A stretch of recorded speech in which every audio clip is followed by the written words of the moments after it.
नमस्कार. संघर्ष वृत्तवाहिनीमध्ये आपलं स्वागत. घेऊया ठाणे आणि आसपासच्या परिसरामधील घडणाऱ्या महत्त्वाच्या घडामोडींचा आढावा.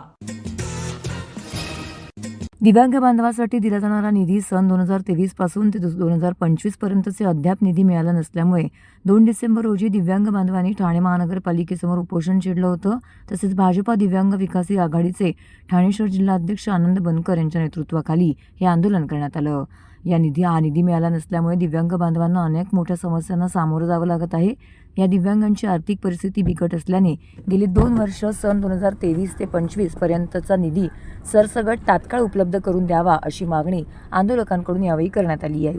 तर या संदर्भात ठाणे महानगरपालिकेचे अतिरिक्त आयुक्त प्रशांत रोडे यांची भेट घेतली असता त्यांनी लवकरात लवकर मागील 2 वर्षांमध्ये निधी प्राप्त करून देऊ असं आश्वासन दिव्यांग बांधवांना दिलं आहे.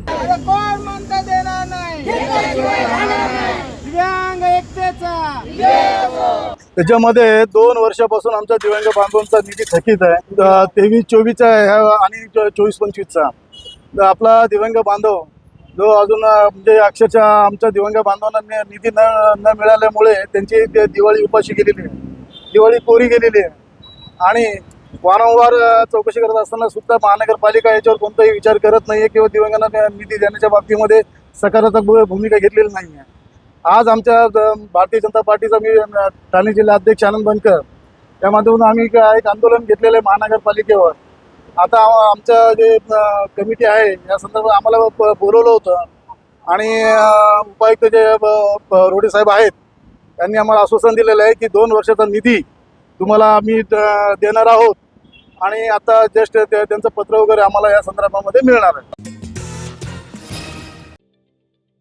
ठाणे महानगरपालिकेचे मालमत्ता कर म्हणजेच प्रॉपर्टी टॅक्स भरण्याचे आवाहन.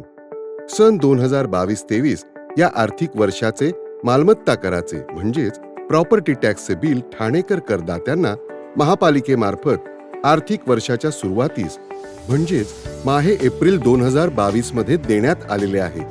तथापि अद्यापही काही करदात्यांनी मालमत्ता कर महापालिकेकडे जमा केलेला नाही. सध्या आर्थिक वर्षाचा अंतिम टप्पा सुरू झाला आहे. मालमत्ता कर वसुलीसाठी महापालिकेतर्फे कडक कारवाई हाती घेण्यात आली आहे. या अंतर्गत जंगम मालमत्ता, टीव्ही, फ्रीज, वाहन व इतर जप्त करणे तसेच स्थावर मालमत्ता वॉरंट बजावून जप्त करण्यात येत असून मालमत्तेचा जाहीर विक्रीद्वारे लिलाव करून कराची रक्कम वसूल करण्यात येत आहे. मालमत्तेस पाणी पुरवठा करण्यात येणारे नळ संयोजन खंडित करण्यात येत आहेत. त्याचप्रमाणे थकीत मालमत्ता करावर 2% व्याज आकारले जात असल्याने भरावयाची रक्कम वाढत आहे. आपला मालमत्ता कर propertytax.thanecity.gov.in या लिंकद्वारे तसंच गुगल पे, फोन पे, पेटीएम याद्वारे ऑनलाईन पद्धतीने करण्याची सुविधा उपलब्ध करून दिली आहे. शनिवार, रविवार व सार्वजनिक सुट्टीच्या दिवशी नागरिकांना मालमत्ता कर भरणे सोयीचे व्हावे याकरता महापालिकेचे मालमत्ता कर संलग्न कार्यालय या दिवशी कार्यान्वित ठेवण्यात आलेले आहे. तरी मालमत्ता कर वसुलीची अप्रिय कारवाई टाळण्याच्या दृष्टिकोनातून मालमत्ता कर भरून महापालिकेस सहकार्य करावे. धन्यवाद. ठाण्यात मिळणार नवीन ओळख, 5 वर्षात 50 मैदाने उभारण्याचा विहंग सरनाईकांचा निर्धार. आंतरशालेय क्रिकेट स्पर्धा या IPL स्पर्धेसारख्या खेळवण्यात येतील असं प्रतिपादन मुंबई क्रिकेट असोसिएशनच्या मुंबई प्रीमियर लीगचे अध्यक्ष विहंग सरनाईक यांनी ठाण्यामध्ये बोलताना केलं आहे. तसेच महायुतीचे सरकार हे इन्फ्रास्ट्रक्चरवरती मजबूत काम करत आहे, म्हणून आपण सुद्धा क्रिकेटसाठी इन्फ्रास्ट्रक्चर उभारण्याचं काम एकत्र करूयात आणि येत्या 5 वर्षात ठाणे जिल्ह्यात एक नव्हे तर 50 मैदानं उभारण्याचा निर्धार ठेवून असंही त्यांनी सांगितलं आहे.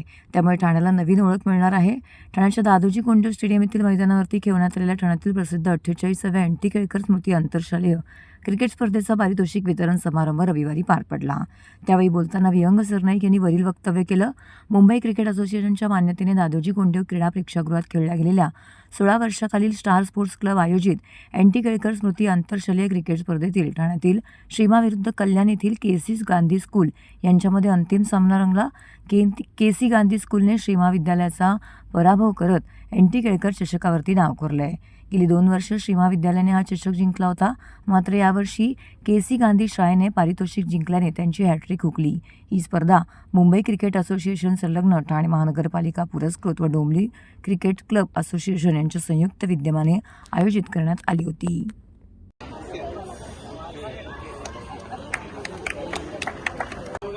तुषार सर आइए ना. तुषार सर हे थांब दाखव थांब. 48 वर्ष म्हणजे डोळे पांढरे व्हायला लागले लोकांचं बघितलं. 48 वर्ष ही टुर्नामेंट जी आहे ती सुरू आहे. खरं म्हणजे या टुर्नामेंटचा देखील एक इतिहास आहे आणि जिल्ह्याचं क्रिकेट पुढे जाण्याकरता आजची ही कुटुंबीय या ठिकाणी आवर्जून उपस्थित आहे. तर ज्यावेळेला ही सगळी स्पर्धा बंद होती त्यावेळेला आपल्या सगळ्या कुटुंबियांनी पुढाकार घेतला आणि पुढाकार घेऊन हा इंडिव्हिज्युअल क्लब दिला, त्या स्पर्धेला प्रोत्साहन दिलं. आमच्या क्लबमध्ये मी त्यावेळेला कॉलेजमध्ये होतो. आता 48 वर्ष झाली होती मी, पण कॉलेजमध्ये असताना बाकी सगळी मंडळी जी आहे ती इंटरनॅशनल अंपायरचे रिपोर्टर होते. आनंद धामणे असायचे, तुकाराम सुर्वे जे आता त्यांचं निधन झालं ते होते, ते रणजीपटू होते. अशी सगळी क्रीडा क्षेत्रामध्ये आणि क्रिकेट क्षेत्रामध्ये मंडळी होती आणि त्यामुळे ही स्पर्धा सुरू झाली. सरांनी मला ॲक्च्युली 2-3 दिवसापूर्वी सांगितलं होतं. मागच्या वेळेस मी नव्हतो इकडे, पण यावेळेस आता मी मुंबईच्या दिशेने निघालो होतो आणि माझी चूक झाली. उद्याचा प्रोग्राम असं समजून मी माझ्या दुसऱ्या प्रोग्रामसाठी जात होतो. सरांचं पण मी उद्या मारून परत आलो. कारण की कसं असतं की मध्ये आपण मुंबई क्रिकेट असोसिएशनमध्ये काम करत असताना ठाण्याच्या मुलांवरती आपण त्यांच्या इन्फ्रास्ट्रक्चरसाठी किंवा त्यांच्या सॅटेलाइट अकॅडमीसाठी किंवा त्यांना मोटिवेट करण्यासाठी आपण हाजीर नसतो, तर त्याला काय अर्थ नाही आहे. आज ठाण्याच्या खूप क्लब्सच्या मतदानामुळे आज मी एपेक्सला पण गेलो होतो, तिथे पण माझी निवड झाली होती आणि आता मी मुंबई प्रीमियर लीगचा चेअरमॅन म्हणून आज प्रस्थापित आहे. आज एक ठाणेकर मुंबई क्रिकेट असोसिएशनच्या त्या मार्केट स्टेडियममध्ये आमचं जे ऑफिस आहे तिथे माझी स्वतःची कॅबिन सुद्धा आहे. हे तुम्हा सरकारचं प्रेम आणि जो विश्वास माझ्यावरती दाखवलेला आहे त्याचा आहे पूर्ण त्याच्यामध्ये ते झालेलं आहे. म्हणून मी मात्र युटर्न मारून विक्रोळीला पोहोचलो होतो, पण मी युटर्न मारून आलो कारण की आपला ऐतिहासिक स्टेडियम आहे. आज तुम्ही बघताय की त्या हिशोबाने सरांच्या मदतीने आणि बाकी आपले जेवढे आमदार आहेत, मुख्यमंत्री साहेब शिंदे साहेबांच्या पुढे आज ते इन्फ्रा इथे डेव्हलप होत आहे. तर अशा ऐतिहासिक स्टेडियममध्ये आपण आजचा हा कार्यक्रम सोहळा आपण हे करत आहोत. केसी गांधी कल्याण आणि माननिकेतन रंगाता आज जी लगी रहती है, इससे भी हमको कुछ सीख मिलती है आगे के जमाने में. पॉलिटिकली आम्ही सगळे निवडून आले, पण कधीतरी आम्ही पण पडलो होतो. तर दिस इज अच्छा 48 इयर. तर असं सर दरवेळेस तुम्ही आम्हाला बोलवता, म्हणजे हे जसं तुमचं चालू आहे 48 चे आता 100 पर्यंत आपण घेऊन जायला पाहिजे. कधीतरी असं आपण हे करू की म्हणजे हा पूर्ण स्टेडियम आहे चकाचक भरून एकदम आयडियल सारखं या टुर्नामेंट आपण करण्याचा प्रयत्न करूया. पुढच्या वर्षी जर आपण माझ्याकडून काही तुम्हाला सहयोग लागेल, मुंबई क्रिकेट असोसिएशन तर नेहमी तुमच्या पाठीशी आहे, पण पर्सनली विहार सरनाईक म्हणून जे सपोर्ट लागेल I am always there to support you, your team and everyone. It's for the kids. तर जसं मी म्हणत होतो की भरपूर आपण इन्फ्रास्ट्रक्चर क्रिएट करतो, म्हणजे या मुलांना माहीत असायला पाहिजे की किती मेहनत आपण या शहराला आणि क्रिकेट प्रेमी सारखं जे आपलं पुढं हा शहर आहे, तर इथे आपण आता स्टेडियम करतोय.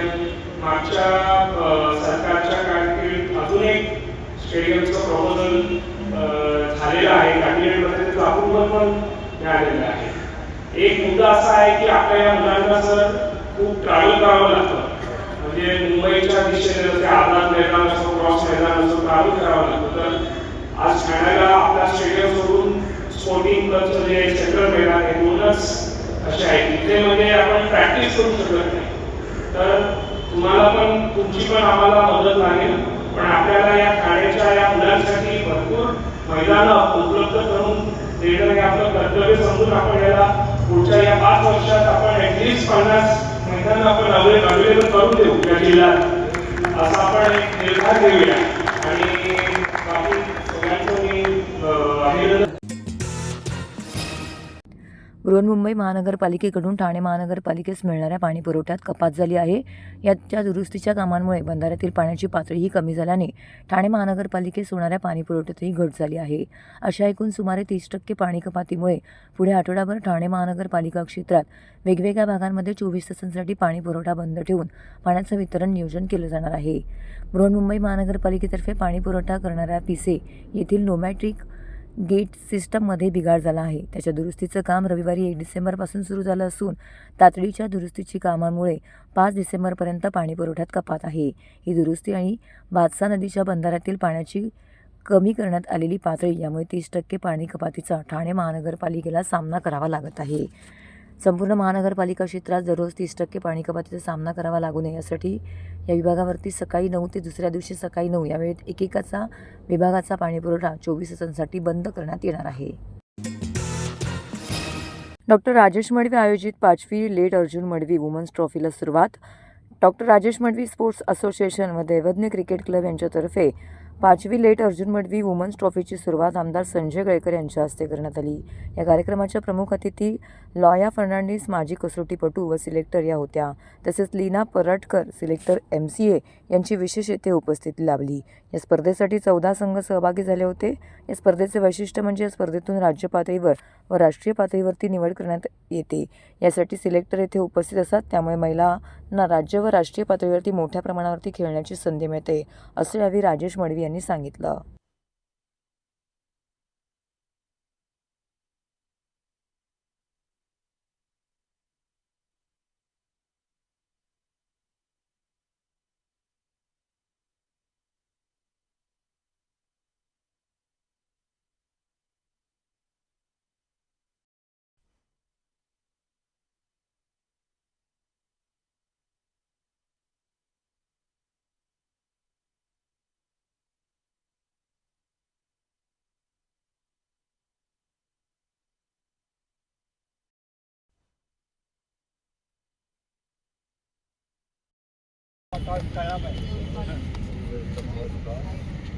हेड अँड टेल पहिला त्यांना सांग कुठलं आहे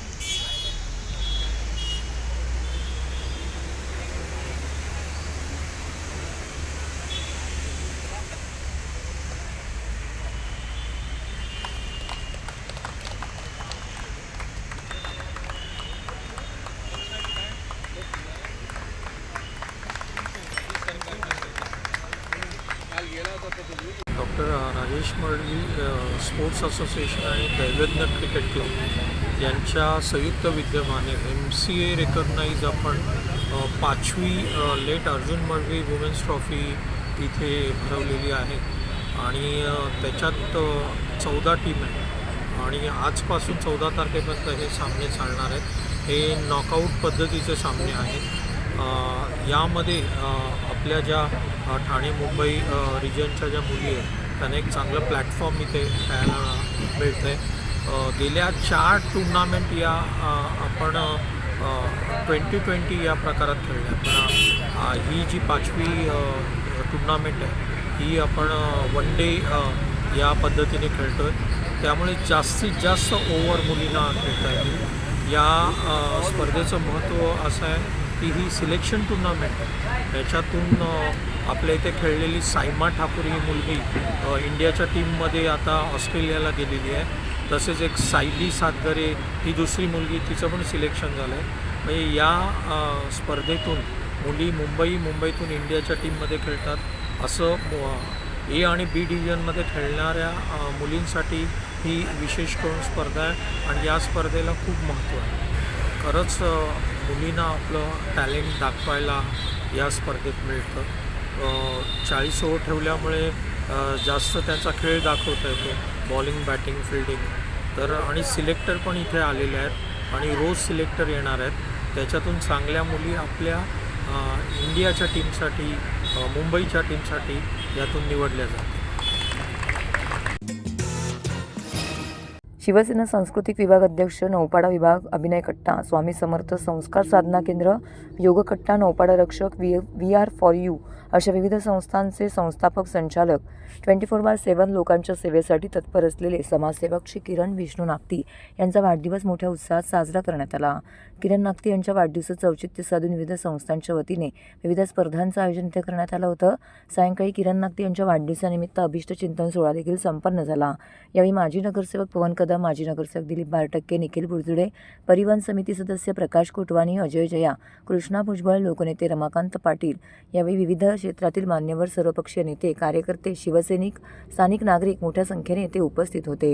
यावेळी पत्रकारांशी बोलताना किरण नागती यांनी सांगितलं की शिवसेना प्रमुख बाळासाहेब ठाकरे, धर्मवीर आनंद दिघे साहेब यांच्या प्रेरणेने आम्ही या क्षेत्रामध्ये आलो आणि समाजसेवा सुरू केली. त्यांच्यानंतर विद्यमान मुख्यमंत्री व शिवसेना मुख्य नेते एकनाथ शिंदे व खासदार श्रीकांत शिंदे, जिल्हाप्रमुख नरेश मस्के यांच्या मार्गदर्शनाखाली समाजसेवेचं कार्य करत आहेत. तसेच जास्तीत जास्त नागरिकांचं सेवा करण्याचं कार्य सुरू असल्याचं देखील त्यांनी यावेळी सांगितलं.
खरं तर मला असं वाटतं जन्मदिवस हा उत्स्फूर्तपणे सगळे सहकारी जेव्हा साजरा करतात तेव्हा तो जन्मदिवस साजरा करण्यापेक्षा ते सेवा कार्य जे आहे ते घराघरामध्ये पोहोचवण्याचं काम माझे सर्व सहकारी करतायत. आणि यावेळेला तर मला प्रचंड अभिमान, प्रेम आणि गहिवरून येणं सुद्धा होतंय. कारण अनेक अशा माझ्या बहिणी ज्या विभागात मी बघितलं की वेगवेगळ्या चिखलवाडी असेल, भांजेवाडी असेल, बी कॅबिन असेल, घंटाळी असेल, प्रत्येक संपूर्ण नौपाडा विभागामधल्या बहिणींनी जे बोलवून जो सन्मान दिला, मला असं वाटतं एक भाऊ म्हणून आता अर्थातच माझी सुद्धा जबाबदारी वाढलेली आहे. आणि जन्मदिनानिमित्त वेगवेगळे उपक्रम तर झालेच. मग ती चित्रकला स्पर्धा असेल, बालक पालक संस्कार वर्गाला 3 वर्ष पूर्ण झाली त्याचा कार्यक्रम असेल, त्याच्यानंतर संगीत कट्ट्याच्या गायकांचा कार्यक्रम असेल. फक्त एक गोष्ट खूप मला इथे जाणवली की माणसं कमवणं ही गोष्ट एका प्रोसेस नंतर होते आणि ती प्रोसेस कुठेतरी सुरू झालेली दिसते. स्वामींचा आशीर्वाद असेल, मुख्यमंत्री एकनाथजी शिंदे साहेबांचा आशीर्वाद असेल आणि अर्थात धर्मवीरांचा आशीर्वाद घेऊन आपण सुरुवात केली होती. आणि आज या सर्वांच्या आशीर्वादानं, मग ते नरेश मस्के साहेब यांचं मार्गदर्शन असेल, असं वाटतं कुठेतरी या प्रवासामध्ये एक वेगळी उभारी येताना दिसते. आणि स्वामींकडे हीच प्रार्थना आहे की अखंड असंच सेवा कार्य माझ्याकडून चालू राहावं. तर हे होतं संघर्ष वृत्तवाहिनीचं आजचं बातमीपत्र. उद्या पुन्हा भेटू याच वेळी याच ठिकाणी ताज्या घडामोडींसह. तोपर्यंत नमस्कार.